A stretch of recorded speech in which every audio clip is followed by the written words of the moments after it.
Stop for me.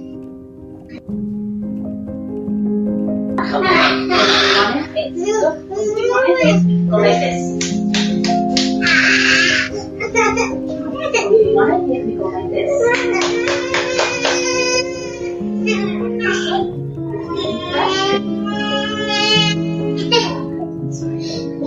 I can see that you feel frustrated.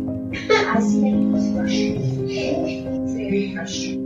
But that's not the thing.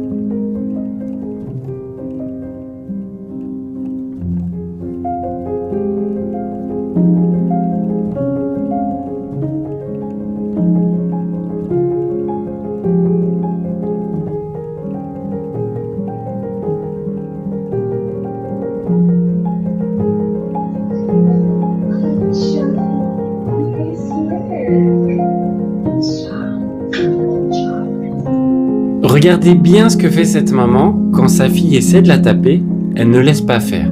Elle bloque ses mains, elle pose une limite claire, on ne tape pas, elle ne crie pas, elle ne menace pas, elle ne cherche pas non plus à convaincre son enfant avec un long discours. Elle reste ferme tout en restant calme. À un moment, elle lui propose même une autre façon d'exprimer sa colère. Et d'ailleurs, cette alternative ne semble pas vraiment fonctionner, mais ça n'est pas le plus important. Parce qu'elle ne s'agace pas, elle ne change pas de ton, elle continue simplement à tenir sa limite. Puis on voit sa fille chercher quelque chose d'autre.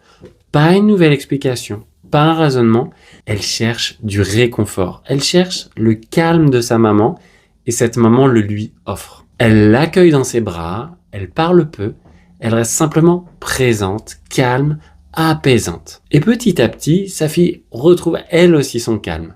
À la fin, elle l'encourage pour l'effort qu'elle vient de faire pour s'apaiser.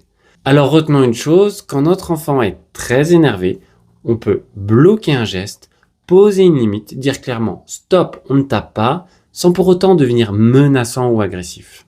À ce moment-là, notre enfant n'a plus vraiment besoin de nouvelles explications.